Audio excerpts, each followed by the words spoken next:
En Nouvelle-France, il y a différentes nourritures, soit le pemmican, la viande fumée, la viande séchée, les galettes de maïs, le poisson,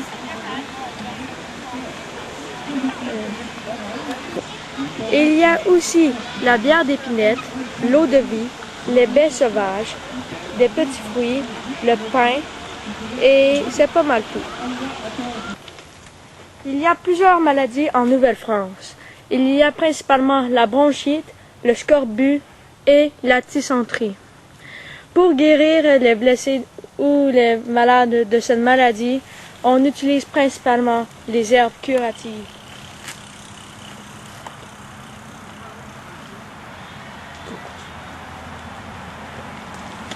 Les rôles de l'homme. L'homme doit chasser et trapper. Il doit aussi défendre son territoire en cas d'attaque iroquoise. Pow! Pow! Dès 1610, de jeunes Français comme Étienne Brûlé vont hiverner parmi les Algonquins ou les Hurons pour devenir des interprètes. Moi, grand chef indien, toi quoi faire dans mes terres? Quelques 500 jeunes hommes participent chaque année, hivernant dans les postes français ou dans les villages autochtones, se liant étroitement à des Amérindiennes. Ceux qui disposent d'un permis officiel pour commercer sont nommés voyageurs, coureurs des bois étant réservés le plus souvent aux traiteurs illégaux.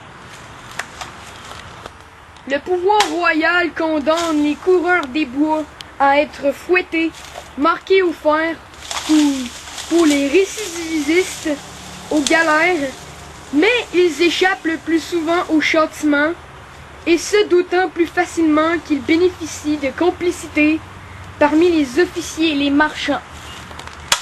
C'est la marginalité du coureur des bois, son insubordination, son libertinage, son oisiveté et le fait qu'il ne se consacre pas à l'agriculture qui provoque la réprobation des missionnaires et des administrateurs. Le trafic de fourrure s'appelle le rôle de Montréal comme point central du commerce de la fourrure. Les négociants échangeaient des peaux de castor contre des biens de commerce tels que vêtements, armes à feu et peaux en cuivre pour la cuisine. Certains négociants clandestins posaient aussi des problèmes en échangeant de l'alcool contre de la fourrure. Tu veux un bâton? Non. Je veux ta chemise? Non. Wow! Mug. Entre 1674 et 1690, il était formellement interdit de commercer des fourrures dans les bois, sous peine de première offense et d'avoir une amende, alors qu'à la deuxième offense, on était châtié dans les galères. Hé toi, dans l'arbre, tu veux des fourrures? Moi, je vends fourrure pas cher. Vous n'avez pas le droit de commercer des fourrures!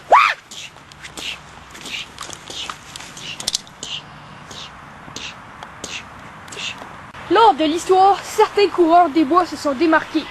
Citons Étienne Brûlé,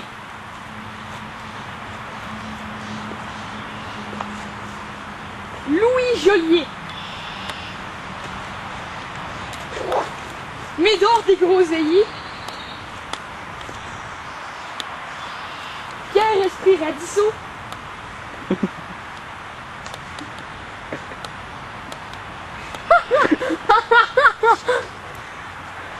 Jean Nicolet,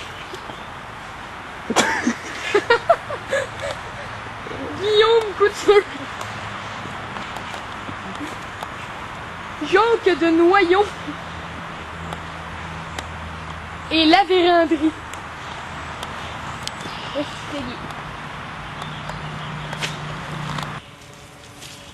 Je t'avais dit que c'était le fun, hein? T'en as appris des choses aujourd'hui, tu vas te coucher moins niaiseux. En tout cas, ciao.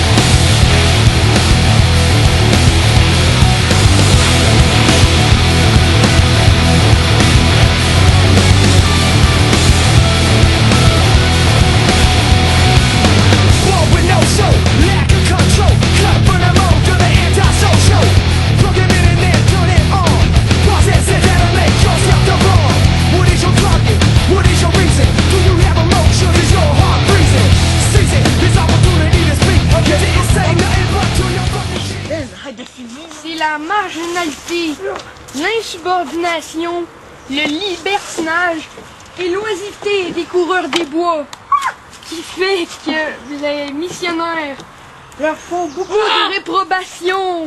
Et Benjamin descend de là, bâtard! C'est la marginalité